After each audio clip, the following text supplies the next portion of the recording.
السلام عليكم ورحمة الله وبركاته. إن الحمد لله نحمده ونستعينه ونستغفره ونؤمن به ونتوكل عليه ونعوذ بالله من شرور أنفسنا ومن سيئات أعمالنا. من يهده الله فلا مضل له ومن يضلل فلا هادي له، وأشهد أن لا إله إلا الله وحده لا شريك له، وأشهد أن محمدًا عبده ورسوله. أما بعد، فأعوذ بالله السميع العليم من الشيطان الرجيم. يا أيها الذين آمنوا اتقوا الله حق تقاته ولا تموتن إلا وأنتم مسلمون. يا أيها الناس اتقوا ربكم الذي خلقكم من نفس واحدة وخلق منها زوجها وبث منهما رجالا كثيرا ونساء، واتقوا الله الذي تساءلون به والأرحام، إن الله كان عليكم رقيبا. يا أيها الذين آمنوا اتقوا الله وقولوا قولا سديدا يصلح لكم أعمالكم ويغفر لكم ذنوبكم، ومن يطع الله ورسوله فقد فاز فوزا عظيما. أما بعد، فإن أحسن الكلام كلام الله، وخير الهدي هدي محمد صلى الله عليه وسلم، وشر الأمور محدثاتها، وكل محدثة بدعة، وكل بدعة ضلالة، والضلالة في النار. أما بعد، فأعوذ بالله السميع العليم من الشيطان الرجيم. فهل عسيتم إن توليتم أن تفسدوا في الأرض وتقطعوا أرحامكم؟ أولئك الذين لعنهم الله فأصمهم وأعمى أبصارهم۔ ہر قسم کی تعریفات، تسبیحات، تحمیدات اللہ رب العالمین احکم الحاکمین رب ارض و سما کے لیے بے شمار انگنت لا تعداد درود و سلام ہوں محمد مصطفیٰ احمد مجتبیٰ خاتم الرسل امام الانبیاء سید ولد آدم صلوات اللہ وسلامہ علیہ پر۔ قابل صد احترام بزرگان کرام، گراں قدر نوجوان ساتھیوں، معززات، سامعات، ماؤ بہنوں، اللہ تبارک و تعالی نے قرآن مجید کے اندر انسان کی پیدائش کا ذکر فرمایا۔ ہر جمعے کے اندر خطبے میں ہم یہ آیت سنتے ہیں، یا ایھا الناس اتقوا ربکم الذی خلقکم من نفس واحدہ، کہ اپنے اس رب سے ڈر جاؤ جس نے تمہیں ایک جان سے پیدا کیا، پھر اس سے اللہ تعالیٰ نے تمہارا جوڑا بنایا، اور پھر اس سے زمین و آسمان میں اللہ تعالیٰ نے مرد اور عورتوں کی صورت میں اپنی مخلوق کو پھیلا دیا۔ اس کے بعد اللہ تعالیٰ نے ان مخلوقات کے پھیلاؤ کے اندر انسانوں کے باہمی تعلق کو ایک رشتہ داری کے بندھن میں باندھ دیا، اور پھر اس کے لیے حکم یہ جاری کیا کہ وَأُولُو الْأَرْحَامِ بَعْضُهُمْ أَوْلَى بِبَعْضٍ، کہ یہ جو اللہ تعالیٰ نے رشتہ داری بنائی ہے، یہ کسی فخر و مباحات کے لیے نہیں بنائی، یہ کسی غرور اور تکبر کے لیے نہیں بنائی، ایک تو اس لیے بنائی کہ یہ تمہارے باہم تعارف کا ایک طریقہ اور ذریعہ ہے، کہ یہ بتلایا جائے کہ یہ فلاں بن فلاں ہے، یہ فلاں باپ کا بیٹا ہے، فلاں دادے کا پوتا ہے، فلاں بندے کا یہ بھتیجا ہے، فلانے کا یہ بھانجا ہے. یہ رشتہ داری تمہارے تعارف کے لیے اللہ تبارک و تعالیٰ نے بنائی. ان اکرمکم عند اللہ اتقاکم. اور پھر رب کے ہاں کرامت والا، عزت والا، مقام اور مرتبے والا وہ تقوی کے اعتبار سے طے ہوتا ہے. پھر یہ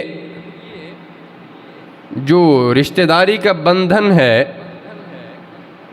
اللہ تبارک و تعالیٰ نے اس کو کئی اعتبار سے ایک دوسرے کے ساتھ جوڑ دیا. مثلا ایک شخص وہ ساری زندگی مال کماتا ہے، پھر وہ کمائی جمع کرتا رہتا ہے، اس کی حفاظت میں لگا رہتا ہے، اس کے لیے تگ و دو کرتا ہے، اس کے لیے مشکلات اور پریشانیاں برداشت کرتا ہے، اس کے لیے دھوپ اور بارش کی مشکلات سہتا ہے. وہ مال اس کے پاس اکٹھا ہوتا ہے کہ اچانک اس کو موت آ جاتی ہے. وہ اللہ تعالیٰ نے وہ نظام ایسا بنایا کہ اس کی موت کے بعد وہ مال کے حقدار پھر اس کے رشتہ دار قرار پاتے ہیں. کوئی یہ نہیں کہہ سکتا کہ یہ مرنے والے نے تو اپنی محنت سے کمایا تھا، یہ تو اس کے ساتھ دفن ہونا چاہیے یا اس کی طرف سے سارا خرچ کر دینا چاہیے. نہیں، بلکہ اللہ تبارک و تعالیٰ نے اس بندھن کو، اس نظام کو ایسا ترتیب دیا کہ وہ مرنے والے کا مال بعد والوں میں تقسیم ہوگا اور وہ اس کی مال کی وجہ سے اپنے حالات کو، اپنے مالی مسائل کو حل کر سکیں گے. اس نظام میں اللہ تبارک و تعالیٰ نے جہاں پر فائدہ دینے کا نظام بنایا،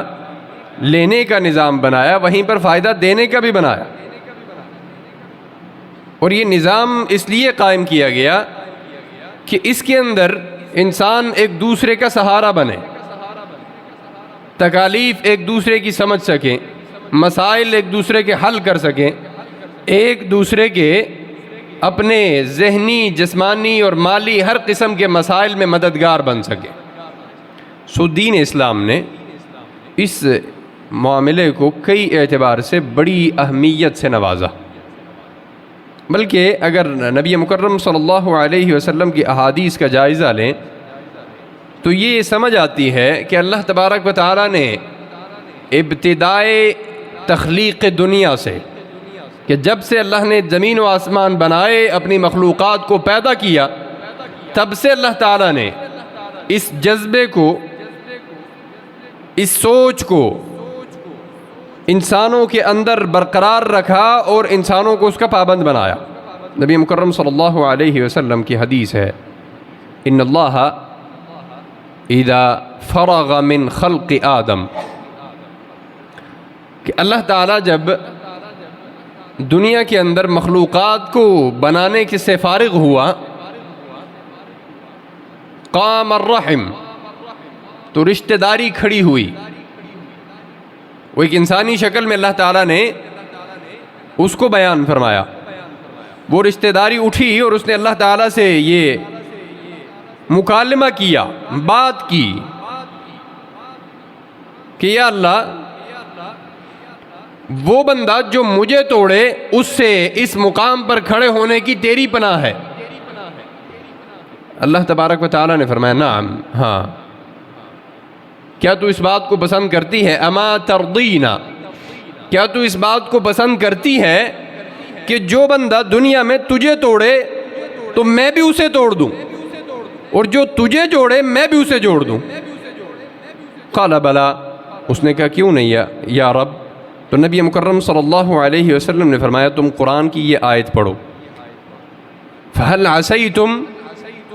إِن تَوَلَّيْتُمْ أَن تُفْسِدُوا فِي الْأَرْضِ وَتُقَطِّعُوا أَرْحَامَكُمْ. قریب ہے کہ جب تمہیں دنیا میں کسی قسم کی طاقت حاصل ہو، حکومت حاصل ہو، کسی قسم کی حکومتی منصب پر براجمان ہو جاؤ، تو قریب ہے کہ تم زمین میں فساد کرو گے اور اپنی رشتہ داریاں توڑنے لگ جاؤ گے. رشتہ داروں کو کچھ سمجھو گے ہی نہیں، اپنے عزیز و اقارب کو کسی قسم کی اہمیت ہی نہیں دو گے، اپنے ہی بھائیوں اور بہنوں سے ہاتھ چھڑواتے پھرو گے، اپنے ہی رشتہ داروں سے دامن بچاتے پھرو گے۔ اولئک الذین لعنہم اللہ، یہ وہ لوگ ہیں جن پر اللہ نے لعنت کی ہے۔ یعنی اس قدر سختی کے ساتھ دنیا کی ابتدا سے اللہ تبارک و تعالیٰ نے اس نظام کو قائم کیا۔ پھر نبی مکرم صلی اللہ علیہ وسلم نے اپنی امت کی تربیت اس رشتہ داری کو ملانے کی بنیاد پر فرمائی، اور ہر اس بندے کی حوصلہ افزائی فرمائی جو اپنے اس نظام کے اندر، معاشرے کے اندر کسی بھی اعتبار سے اپنے رشتہ داروں کی شقاوت قلبی کا شکار ہو جاتا ہے، ان کی طرف سے مسائل کا شکار ہو جاتا ہے، ان کی سازشوں کا شکار ہو جاتا ہے، تو اللہ تعالیٰ نے اس کی حوصلہ افزائی فرمائی۔ نبی مکرم صلی اللہ علیہ وسلم کے پاس ایک بندہ آیا، حضرت ابو ہریرہ فرماتے ہیں اس نے آ کر کہا یا رسول اللہ، آپ نے رشتہ داری کی بڑی تعریف کی ہے، اس کی بڑی حوصلہ افزائی کی ہے، اور میرے کئی رشتہ دار ہیں، میں ان کے ساتھ بڑا اچھا تعلق رکھتا ہوں، میں ان کے ساتھ صلہ رحمی کی کوشش کرتا ہوں، لیکن وہ اپنی رشتہ داری توڑنے لگ جاتے ہیں، وہ مجھ سے اپنا دامن بچاتے ہیں، میں ان سے نیکی کرتا ہوں، وہ میرے خلاف کسی قسم کی برائیوں میں لگ جاتے ہیں، میں ان کی اچھائی چاہتا ہوں، وہ سازشیں کرنے لگ جاتے ہیں۔ نبی مکرم صلی اللہ علیہ وسلم نے فرمایا اگر جیسے تم کہہ رہے ہو حقیقت بھی ایسی ہے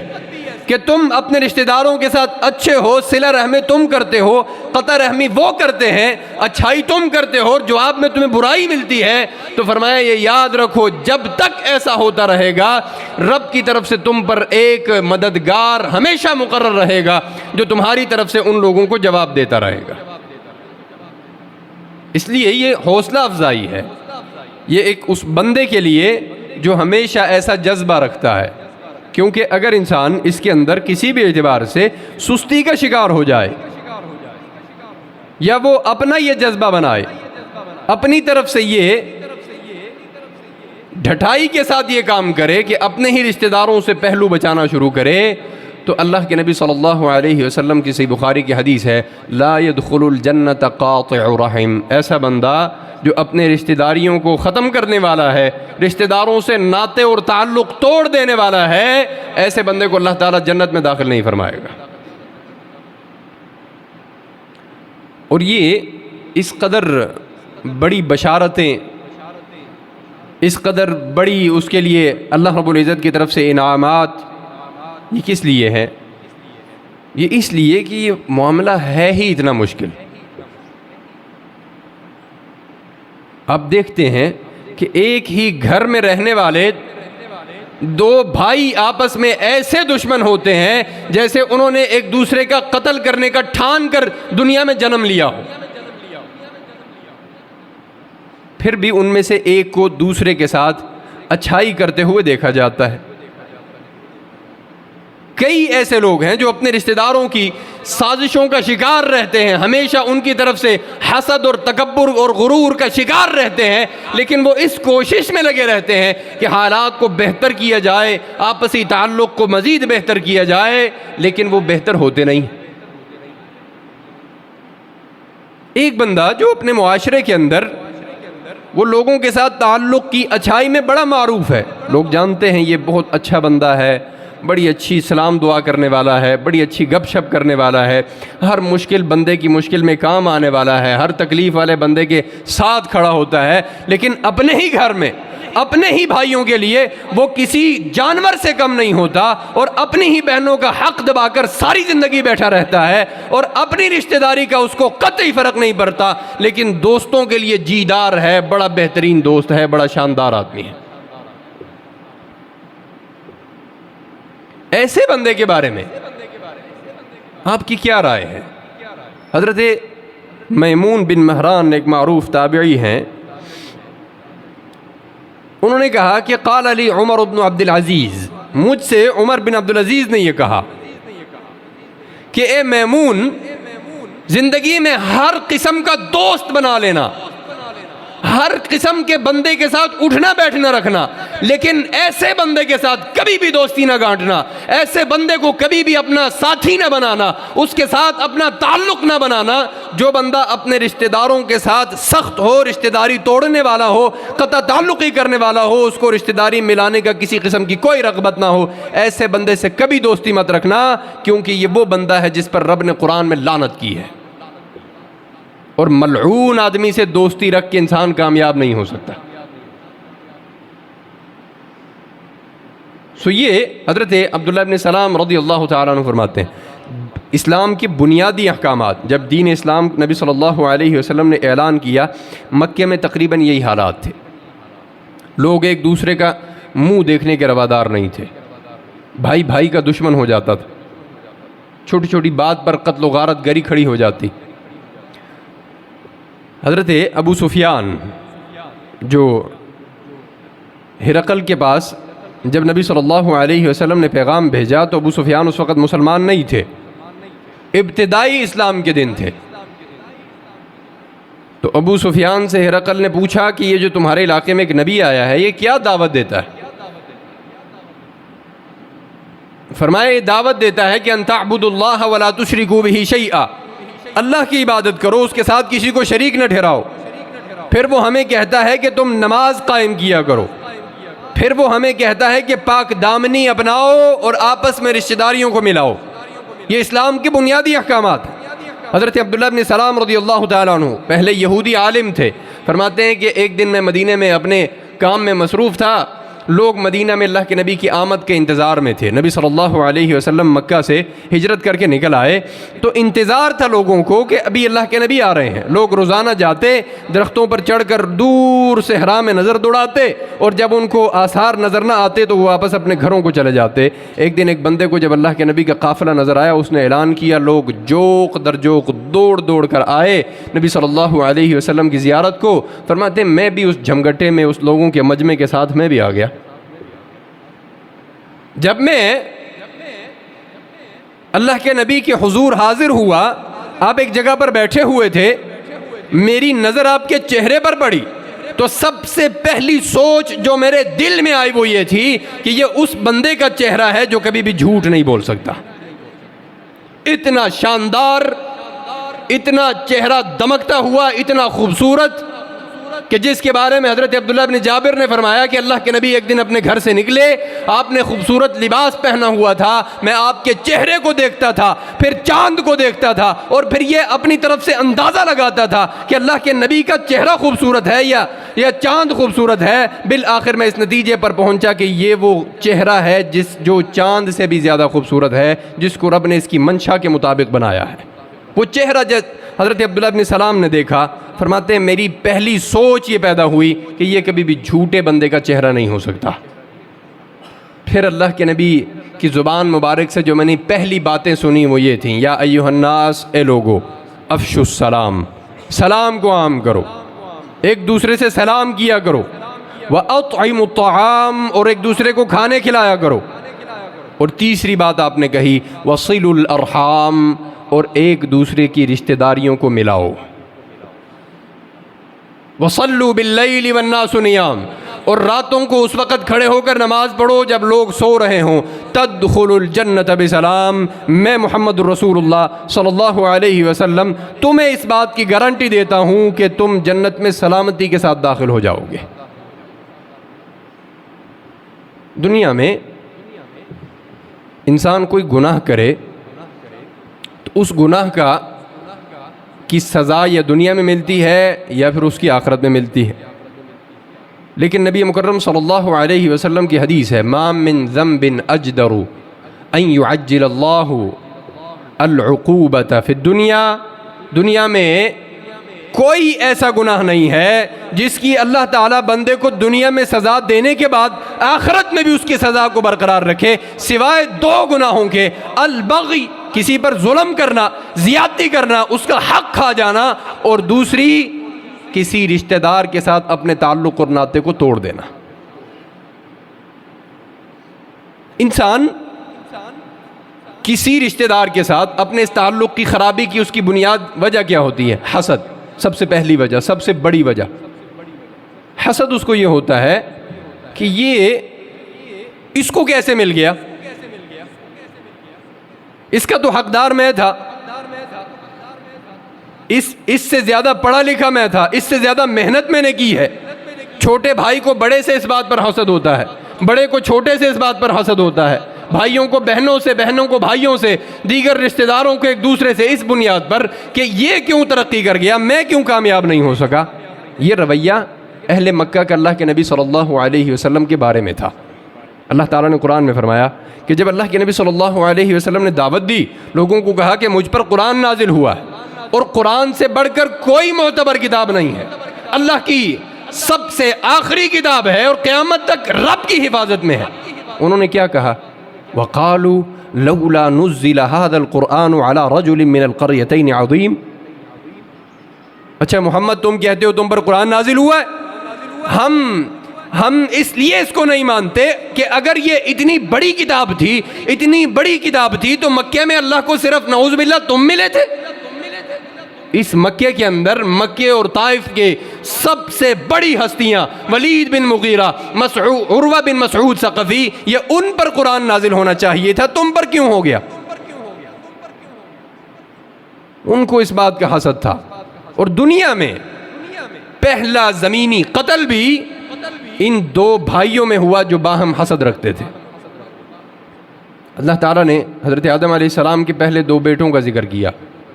اذ قربا قربانا فتقبل من احدهما ولم يتقبل من الاخر۔ انہوں نے اللہ کے حضور قربانی دی،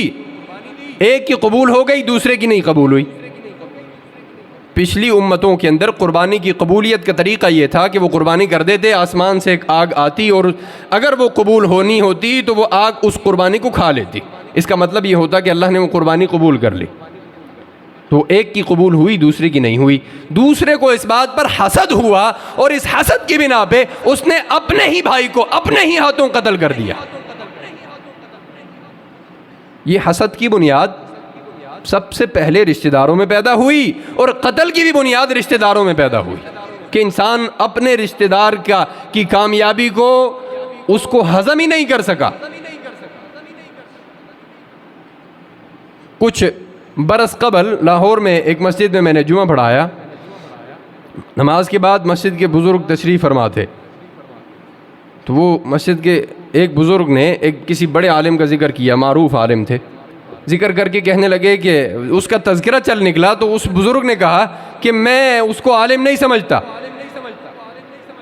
اس نے لوگوں کو کیا سکھانا ہے۔ میں نے کہا حضور اس کی کیا وجہ ہے؟ شاید آپ کو ایسا راز جانتے ہیں جو ہم نہیں جانتے، شاید ان کے علم میں کوئی کمزوری ہے۔ کہنے لگے نہیں، پنجاب میں ہمارے ایک جلاح قوم کو لوگ بڑا کمتر سمجھتے ہیں، تو وہ کہنے لگا میں اس کو اس لیے عالم نہیں سمجھتا کہ وہ جلاح ہے، حالانکہ پنجاب کے بڑے معروف اور بڑے بڑے علماء وہ اسی قوم سے تعلق رکھتے ہیں۔ اللہ رب العزت کے حضور ان اقوام کی کمی اور زیادتی کوئی حیثیت نہیں رکھتی۔ جب ان بدبختوں نے، مکے والوں نے یہ بات کہی کہ اللہ کے نبی صلی اللہ علیہ وسلم تم پر قرآن کیوں نازل ہوا، اس بستی کے بڑے بڑے لوگوں پر قرآن نازل نہیں ہوا، تم پر ہو گیا، تمہیں یہ عزت کیوں مل گئی؟ اللہ تعالیٰ نے فرمایا یہ دراصل تم رب پر اعتراض کر رہے ہو، اس بندے پر کوئی اعتراض نہیں ہے۔ اگر آپ کو اپنے بھائی کی کمائی سے، اس کی دولت سے، اس کی کامیابی سے کسی قسم کا حسد ہے، جلن ہے، تو آپ کو اصل میں اپنے اس بھائی سے نہیں ہے، اصل میں رب سے آپ حسد کر رہے ہیں۔ کیا اس کے پاس اتنی طاقت ہے کہ وہ خود سے وہ پیسے جمع کر سکے؟ اللہ تعالیٰ نے فرمایا اَهُمْ يَقْسِمُونَ رَحْمَةَ رَبِّكَ، کیا یہ جو ایک دوسرے کے ساتھ حسد کی بنیاد پر تعلقات کے اس قدر انتہا کو پہنچ گئے ہیں، اس قدر خباثتوں کو پہنچ گئے ہیں، باہم حسد کی بنیاد پر اتنی بڑی بڑی حماقتیں کر رہے ہیں، کیا یہ سوچتے ہیں کہ یہ رب کی رحمت کو اپنے ہاتھوں سے تقسیم کرتے ہیں؟ نحن قسمنا بینہم، اللہ تعالیٰ فرماتا ہے ہم لوگوں کے درمیان ان کی معیشت تقسیم کرتے ہیں۔ وَرَفَعْنَا بَعْضَهُمْ فَوْقَ بَعْضٍ، ہم کسی کو امیر رکھتے ہیں، کسی کو غریب رکھتے ہیں، کسی کو کامیاب رکھتے ہیں، کسی کو ناکام رکھتے ہیں، کسی کو اللہ تعالیٰ خوشحال رکھتا ہے، کسی کو تنگ دست کر دیتا ہے۔ فرمایا کہ نحن قسمنا، یہ ہمارے ہاتھ میں ہے، یہ ہمارا نظام ہے، یہ ہم لوگوں میں رزق تقسیم کرتے ہیں، یہ کسی کے بس کی بات نہیں ہے۔ من احب ان یبسط له فی رزقه وان ينسأ له فی اثره فلیصل رحمہ، جو بندہ یہ چاہتا ہے کہ اس کو ایک فراخ رزق دیا جائے، کھلا مال دے دیا جائے اور اس کی عمر بھی لمبی ہو جائے، تو اس کا راز یہ ہے کہ وہ اپنی رشتہ داری کو ملائے۔ اس میں اللہ تعالیٰ انسان کی عمر بھی لمبی کرتا ہے، اس کا رزق بھی وسیع کر دیتا ہے۔ تنگی کے ساتھ، بخل کے ساتھ، کنجوسی کے ساتھ، کہ اس کے میں نے کئی ایسے لوگ دیکھے کہ ان کے اپنے بھائی، بڑے بھائی، وہ جس کے 3-4 بچے ہیں اور وہ بڑی تنگدستی اور فاقوں کی زندگی گزار رہا ہے، چھوٹے بھائی کے گھر میں بچوں کے ہاتھ میں موبائل بھی ایپل کمپنی کے ہیں، اس کو کوئی خیال نہیں ہے کہ یہ میرا بھائی ہے، اس کے گھر میں مشکلات ہیں، پریشانی ہے، اور مجھے اللہ نے خوب دے رکھا ہے۔ کسی بھی اعتبار سے خیال کرنے کا تصور دل میں پیدا نہیں ہوتا، الٹا ان کے حق پہ ہی، ان کی وراثت کے مال پہ ہی سانپ بن کر بیٹھ جاتے ہیں، اور موت تک کوئی فیصلہ نہیں ہوتا، یہاں تک کہ موت کے بعد پھر اگلی نسلوں کے اندر قتل و غارت شروع ہو جاتی۔ اور عزیزان گرامی، یہ یاد رکھیے، قرآن مجید نے ہمیں یہ بتلایا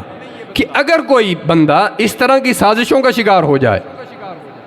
وہ اپنے ہی رشتہ داروں کی طرف سے دی گئی مصیبتوں کا شکار ہو جائے،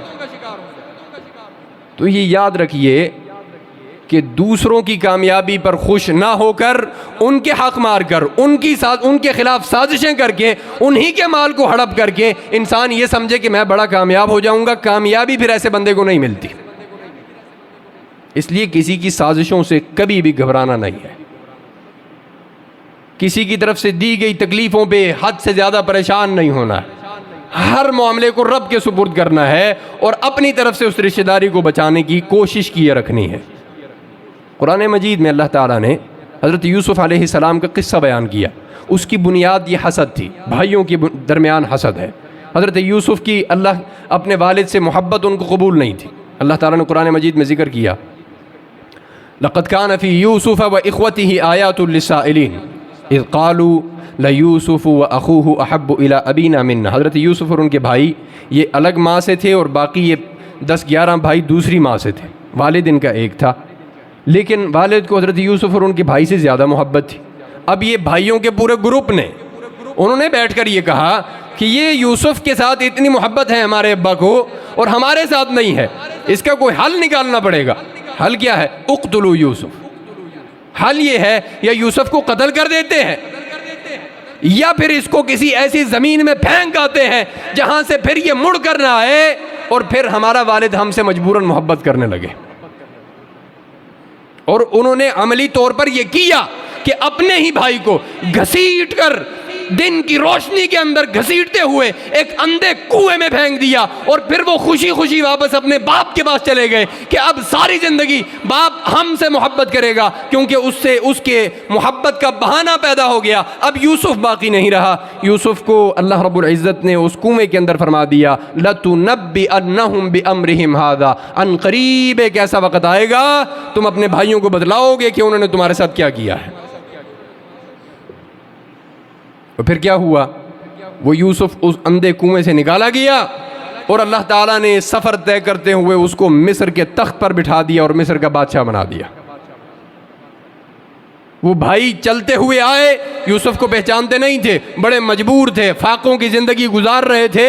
اور وہ چلتے ہوئے آئے اور اپنا پیسہ یوسف کے سامنے رکھا اور کہا یا ایھا العزیز، اے بادشاہ۔ یہ وہ بھائی ہے جس کو انہوں نے گھسیٹ کر کنویں میں پھینکا، اب اس کو بادشاہ کہنا پڑ رہا ہے۔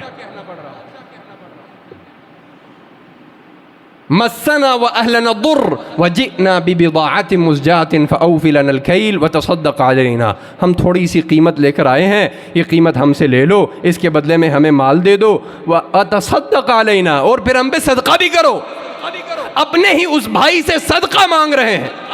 پھر حضرت یوسف کا صبر کا وہ بندن جواب دے گیا، اور انہوں نے کہا هل علمتم ما فعلتم بيوسف، تمہیں معلوم ہے تم نے یوسف کے ساتھ کیا کیا تھا؟ ان کے بھائیوں کو پتا تھا دنیا میں، یا ہمیں پتا ہے یا اللہ کو پتا ہے۔ یہ یوسف ہی ہو سکتا ہے، کوئی دوسرا بندہ نہیں ہو سکتا۔ انہوں نے کہا اِنَّكَ لَأَنْتَ یوسف، کیا آپ یوسف ہیں؟ قال انا یوسف، انہوں نے کہا ہاں میں یوسف ہوں۔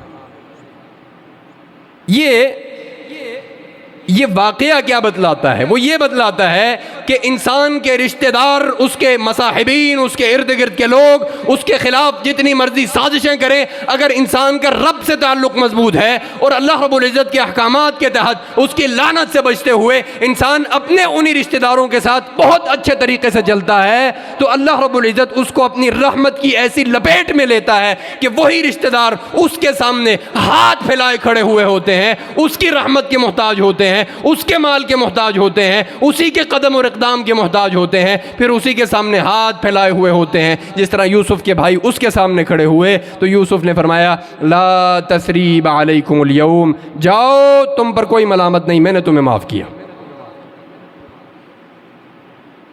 سو عزیزان گرامی، نبی مکرم صلی اللہ علیہ وسلم نے بھی اپنے رشتہ داروں سے یہی تکلیفیں سہیں، اور پھر اللہ کے نبی صلی اللہ علیہ وسلم نے مکہ فتح کیا۔ وہ رشتہ دار اپنی گردنیں جھکائیں آپ کے سامنے تھے، نبی صلی اللہ علیہ وسلم نے ان سے بھی یہی کہا، میں تمہیں وہی بات کہتا ہوں جو یوسف نے اپنے بھائیوں سے کہا تھا، جاؤ تم پر کوئی ملامت نہیں، تم میری طرف سے آزاد ہو۔ اور آخری بات کہہ کے بات ختم کرتا ہوں، نبی مکرم صلی اللہ علیہ وسلم نے فرمایا لیس الواصئ بالمکافئ، رشتہ داری ملانے والا بندہ وہ نہیں ہے کہ اس کے رشتہ دار اس کے پاس آتے ہیں تو وہ بھی چلا جاتا ہے، اگر اس کے رشتہ دار اس کے جنازے میں شرکت نہیں کرتے تو یہ بھی نہیں کرتا۔ جی وہ میرے جنازے میں نہیں آیا تھا، وہ میری خوشیوں میں شریک نہیں ہوا تھا، میں نے بھی نہیں ہونا، وہ میری خوشی میں آیا تھا اس لیے میں نے بھی جانا ہے۔ فرمایا یہ بندہ وہ صلہ رحمی کے ثواب کو نہیں پہنچ سکتا، کیونکہ صلہ رحمی اصل میں یہ ہے، یہ تو احسان کا بدلہ اتار رہے، صلہ رحمی یہ ہے کہ رشتہ دار آپ سے تعلق توڑ رہے ہوں، آپ ان کے ساتھ جوڑ رہے ہوں۔ یہ نبی مکرم صلی اللہ علیہ وسلم کے فرامین ہیں، اسلام کے احکامات ہیں، دین اسلام کی سختی کے ساتھ اس پہ پابندیاں ہیں کہ ایک بندہ بلا وجہ بغیر کسی شرعی عذر کے وہ ایسے عمل انجام دے، اور پھر انتہا یہ ہو کہ بندہ یہ کام اپنے ہی والدین کے ساتھ اور اپنے ہی بہن بھائیوں کے ساتھ کرے، کیونکہ صلہ رحمی کے سب سے پہلے حقدار انسان کی ماں ہے، پھر اس کے والد ہیں، پھر اس کی بہنیں ہیں، پھر اس کے بھائی ہیں، اور ثم الادنی الاقرب فالاقرب، پھر قریب سے قریب ترین رشتہ دار جس طرح ہوتے جائیں اس طرح انسان ان کی وہ صلہ رحمی کے سب سے زیادہ مستحق ہیں۔ اللہ تعالیٰ مجھے اور آپ کو بات سننے، سمجھنے اور اس پر عمل کی توفیق عطا فرمائے۔ وآخر دعوانا ان الحمد للہ رب العالمین۔